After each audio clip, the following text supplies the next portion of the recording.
All right, so here we go, round one of this highly anticipated tilt between the strong striker and the decorated grappler. Any chance that these guys mix it up, or are you just expecting them to stick to what got them to the fence? I'm expecting a pretty straightforward approach from both of these fighters.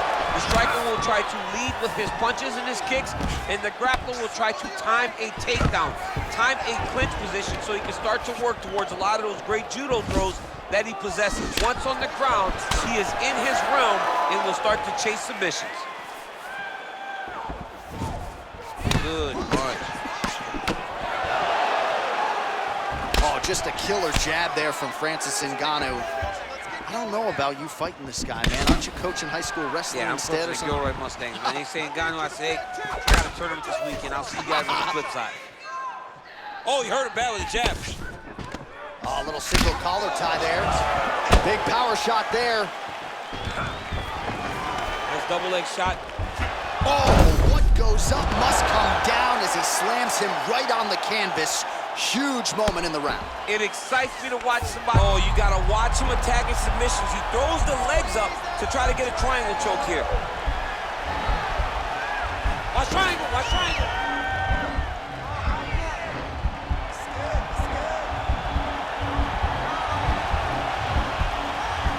Needs to push the arm to the side. Get his head against. And he's out. Well, you gotta stay busy on the bottom. He's doing it here. Nice punch. All right, working inside the closed guard now. All right, so you gotta be careful playing on the ground with this guy. You don't want to mess around for too long. Strong bottom work here, staying busy. Working off of his back here. Looks like he may try to hip escape. Well, you know he's comfortable fighting off of his back. Oh, man, this ground and pound is good. Probably my favorite striking realm in MMA, and he's as good as it gets. The problem is his opponent is not controlling his posture. He's allowing his opponent to get up, and when he does, he creates this space to land these beautiful ground and pound combinations. Man, this is some serious ground and pound. He's trying to put this dude's head, like, through the canvas. He's one of the better ground and pound fighters we have in the entire UFC, and you're seeing why. Under a minute to go. Good movement by him here, transitioning very well on the ground tonight. Step for step, he's staying with his opponent in every transition. Now he's chasing the triangle. And this could be trouble here. Looks like it's pretty tight. He's trying to work his head out of harm's way. It might be over. Watch triangle, watch triangle. There he is, he's moving to the finishing position. Now watch, he goes parallel, right? And this might just be a matter of time. What's next? Side control now, and certainly I would think more offensive options for the bottom fighter than in the half guard. Absolutely more offensive options, because now you can just start to get away. You can just go to a wrestler stand-up. Get to your knees, post your hands, don't allow him to get his hooks in, right? Really be aware of the hooks. But get to your hands, stand up, fight the hands, break away and escape.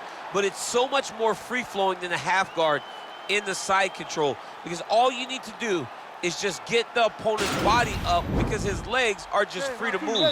His legs are not controlling anything.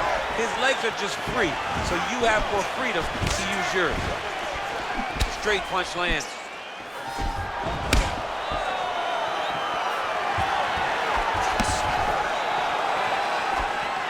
Oh, huge left hand from Francis Ngannou. Every time now, he's masterful from here. Oh, he went to a single, switched to a high crotch. All right, bottom fighter here, maybe looking to hip escape, DC. All right, closed guard now. You gotta be careful, though. He's got a lot of submissions off his back.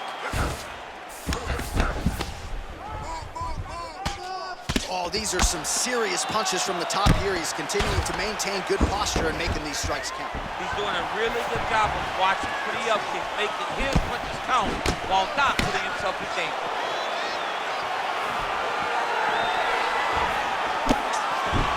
Hook to the head by Ngannou.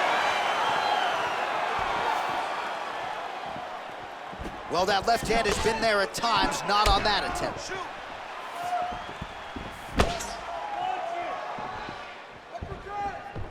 Oh, he lands another strike to the body, really starting to connect on a lot of shots to the midsection. And these... Oh, man, look at that. Picture perfect. Got to the leg, got to his position, got another beautiful takedown. misses with the right hand. Oh, and he gets the double leg takedown attempt here, and that is a good attempt as he gets the fight back to the mat. It's ideal. His ideal situation just happened.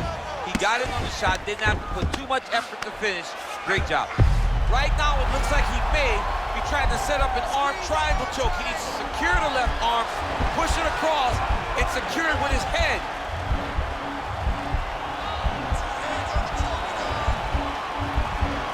He's to push the arm to the side, get his head against the mat. Now watch. And he's out. All right, he's very comfortable fighting off his back, DC. Now looks like he's trying to hip escape. Yeah, he's trying to hip escape or maybe look for a Kimura here. Well, he's in a compromising spot here, DC. You got to figure out a way to get back to your feet. A lot of top pressure being applied here as he works out of side control. And Ngannou gets back up again. If your opponent has you in the clinch, pulling down on your head, landing punch after punch, you have got to clear that collar tie, reach back inside, and try to find space. Man, as he landed a high volume of strikes here in round 2. As he gets on the feet, his opponent in a lot of trouble now. That was Cain Velasquez's punch of choice. Every time he landed that overhand right, he hurt people bad. And this guy has his opponent hurt very badly again. Oh, strong punch there by the Predator, Francis Ngannou. How about those 5 minutes?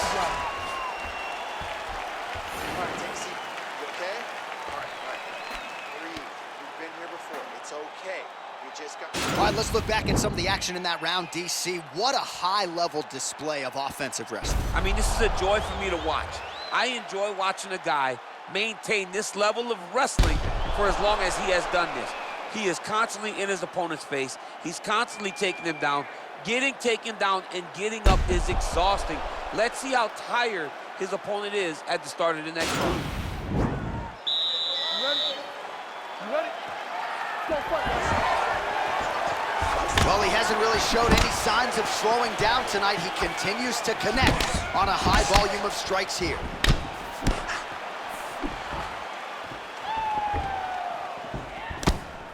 Nice strike.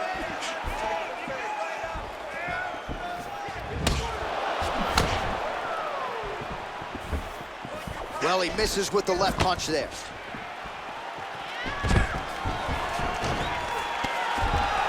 Quick entry here. Nice single leg entry. Rotates the head outside to a high crotch. Big slam takedown. That was beautiful. All right, well, both fighters pretty comfortable on the ground, DC, but you got to be very careful hanging out here for too long if you're his opponent. Beautiful movement, hip work on the ground here, just outstanding with the transitions. He is not staying in one place on the ground, and that's very important. And now he has a headlock trying to pin his opponent's back down flat onto the mat. Look from the transition to an arm triangle to try to chase the finish. There he is, he's moving to the finishing position. Now watch, he goes parallel right next to his opponent. When it's time to finish, he has to go flat. Just nicely done. Keep that top position and work your elbows.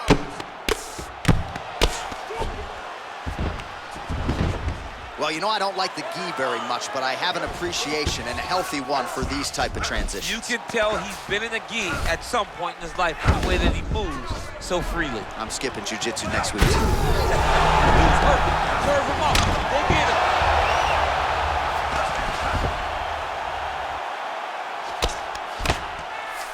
All right, he's trying to control posture here. Now trying to hip escape. He's just trying to move out of this position off the bottom.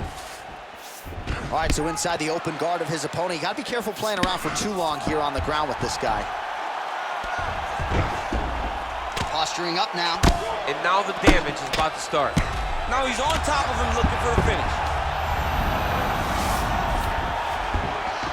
All right, half guard now. Not a fighter you want in half guard against you. For the bottom fighter, what does he need to do? He needs to secure his underhook. He's got to be fighting for underhook. One of the most key things you can do as a bottom fighter stuck in half guard is try to frame. You frame and push your opponent away from you. By pushing him away from you, he will then want to come back into you. Right. It's like when I push you back, you want to go forward. So as he comes forward, what a big All right, so a high time amplitude takedown. double leg takedown there. Now we'll see what he can do with it to try to advance position on the ground. You knew that he was going to attack the double because he's such an explosive guy. He got it on the hip, finished the shot very quickly. Fantastic job. And a nice jab there, champ. The jab was a lost art in mixed martial arts. Guys have found it, and they're fighting behind it real well. And that'll do it. 15 minutes in the books. All right, listen, buddy. Your eyes starting to get a little slow. You need that defense better. I need you to keep your head movement going.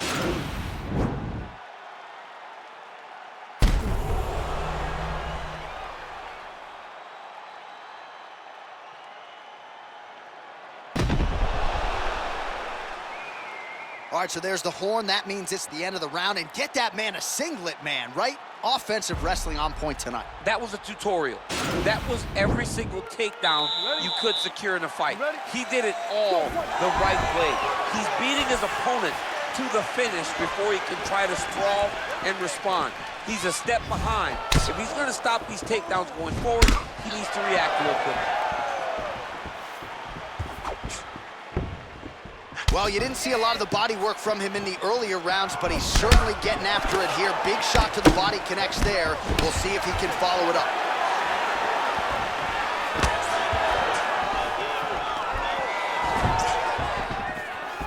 Nice straight punch. Left hook to the head.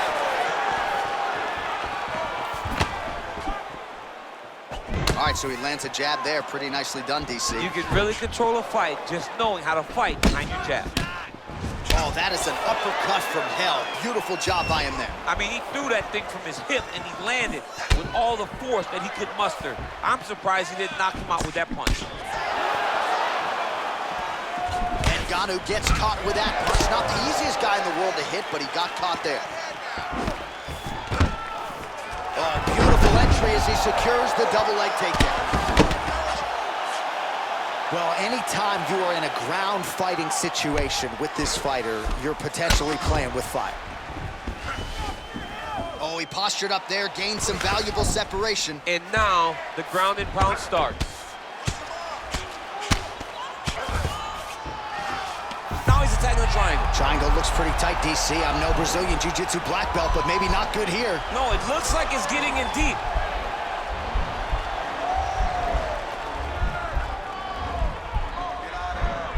Oh, nice job, Houston, and he's out. Well, pretty good work off of the bottom here by Francis Ngannou.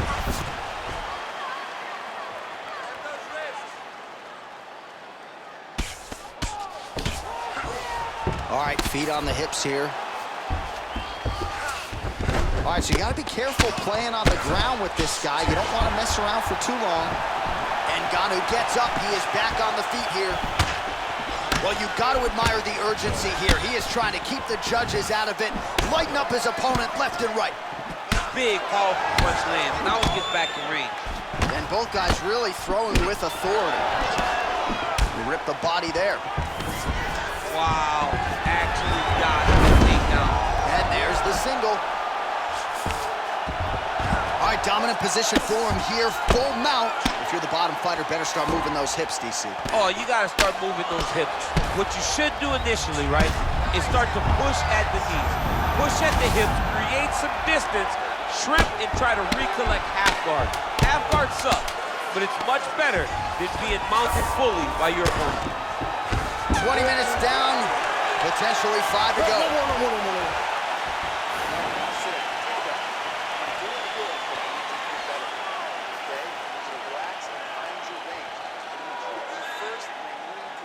All right, there's the horn, and what a round it was. DC, take us through the replays. Punch after punch. He landed him at will. He went right at his opponent, got in his face, and showed this is my octagon. We are going to dance to the beat of my tune. Last round, guys. You ready? You ready? Let's go. Fifth and final round. Well, he continues to land a high number of strikes. The strike he's thrown tonight. The biggest shot that he's landed all night. A massive uppercut land.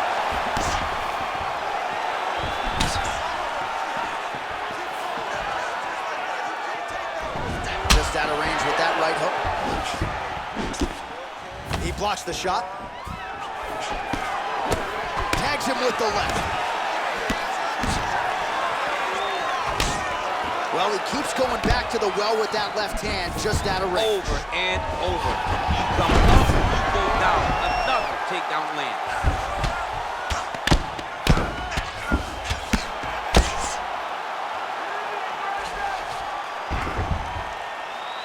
Outstanding ground and pound here. Somewhat of a lost art in MMA, at least in terms of making sure that every strike counts. Not an issue for him. He's making every single one of them count. The guy's attacking the triangle. He finds himself in trouble because he got a little bit lazy in the full guard. Looks like he's trying to manipulate the head. This could be tight. Watch triangle, watch triangle.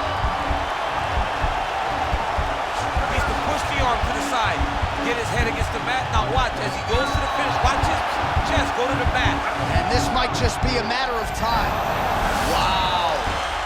All right, right into side control. Upper body strength figures to be put to good use here. Yes, absolutely.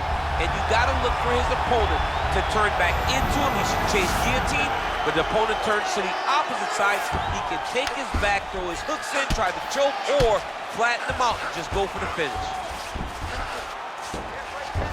All right, he's sort of hanging out here unguarded, DC. Not sure if he's trying to bait him in or what, but not great body language here. Well, he works hard to get up again here, but he looks hurt. Muay Thai plump. Big punch lands over. There, DC, he is officially rocked. A big, massive hook that really has put his opponent on skates. He's throwing bombs. Every time they come into contact, he is throwing bombs. Now goes in and secures the takedown. Left hand is true. That will absolutely work. He throws it like a piston. He got his foot on the hip, and now he's throwing up a triangle attempt. He's going to try to move his left arm across to get pressure on the choke.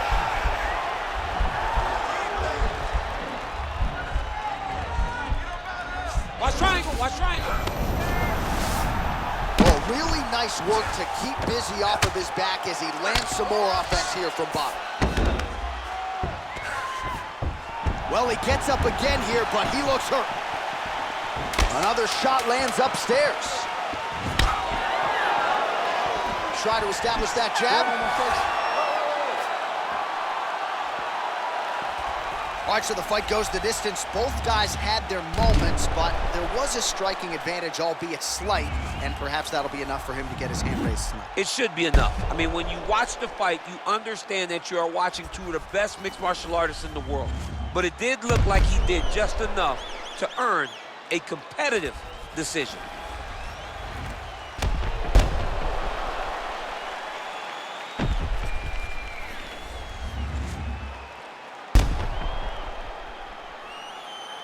All right, the official decision is in. It resides with the venerable Bruce Buffer. Ladies and gentlemen, after 5 rounds, we go to the judges' scorecards for a decision. For the winner by split decision, Lesnar!